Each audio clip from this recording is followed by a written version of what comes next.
The Colorado Supreme Court has decided to do what 4 indictments and a multitude of civil lawsuits and a liable verdict in a defamation case couldn't. On December 19th, the Colorado Supreme Court ruled that Donald Trump was no longer eligible for the Colorado presidential primary race, meaning that his name can't be on the printed ballots, which have to be printed pretty soon. This, for obvious reasons, was an extremely controversial decision that has left a lot of voters with a lot of questions. So let's discuss those questions right now. First of all, how did this happen? As for the reasoning behind the court's decision, they used Section 3 of the 14th Amendment as the basis. To refresh your memory, the 14th Amendment has 5 sections that address things like due process of law, citizenship rights, apportionment of representatives, disqualification from office, the validity of public debt, and the power of enforcement. But, you already knew that. Our focus today is on the 3rd section, which reads, "No person shall be a senator or representative in Congress or elector of president and vice president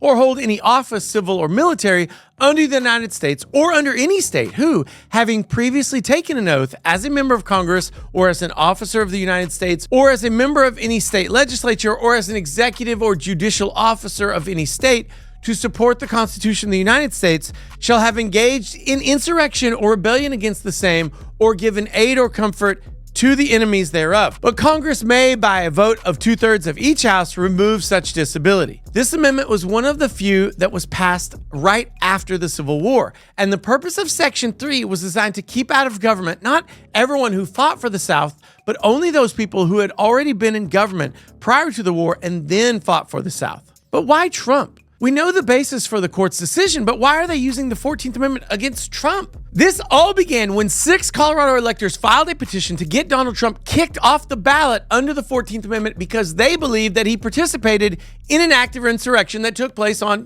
say it with me, January 6, 2021. The district court ruled that while Trump did engage in an act of insurrection, the 14th Amendment didn't apply to the presidency. This decision was appealed, which sent it to the Supreme Court of Colorado, which has now famously ruled that Trump did engage in an act of insurrection and the 14th Amendment did apply, thereby removing him from the primary ballot. Whether an act of insurrection took place on January 6th and whether Trump participated or incited said insurrection is highly debated.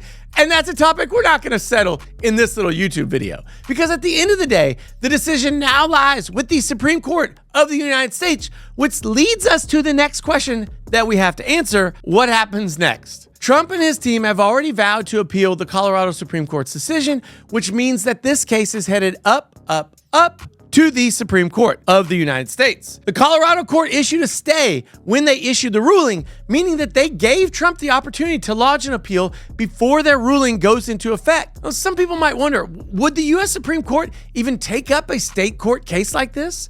And here's the short answer. Yes, they were made for this.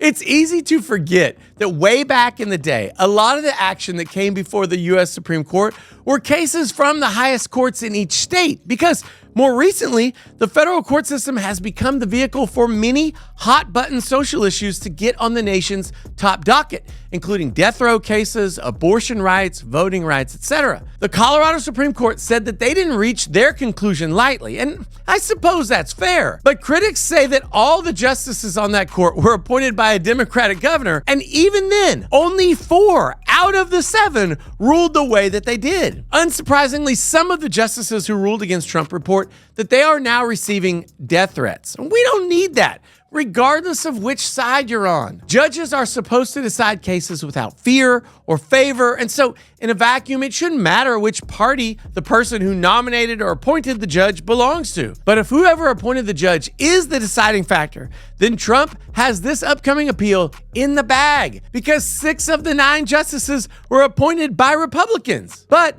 and actually, this is a huge but, it may not be that simple. One of the justices appointed by Trump himself authored one of the judicial opinions that the liberal Colorado court relied on in reaching its decision. That was none other than Neil Gorsuch himself, who said that it is states and not the federal government who are in the best position to decide who gets to be on that state's ballots, which makes sense. And of course, besides Colorado, there are a large handful of other states where similar litigation is currently pending, which is another reason for the highest court to need to resolve this issue and quickly. But just because 6 of the justices are considered conservative, and just because one of those ruled in an anti-Trump way in an unrelated case some years ago, neither of those facts is the basis for a confident prediction of what happens next. Because there are a host of legal and factual reasons that justices can use to land on either side of the scale on this particular case. It's just not possible to say which way this case is going. But if you're one of those people who think that the justices reach their decisions just based on the political commitments that they have, even that may not be enough to predict how they're going to rule today. Because what if 2 of the 6 conservative justices just wish that the Republican Party would move on from Trump, that someone else would be the nominee? They could form a temporary alliance with the 3 liberal justices, and a majority would be able to keep Trump off the ballot. It's truly a fascinating and politically charged case.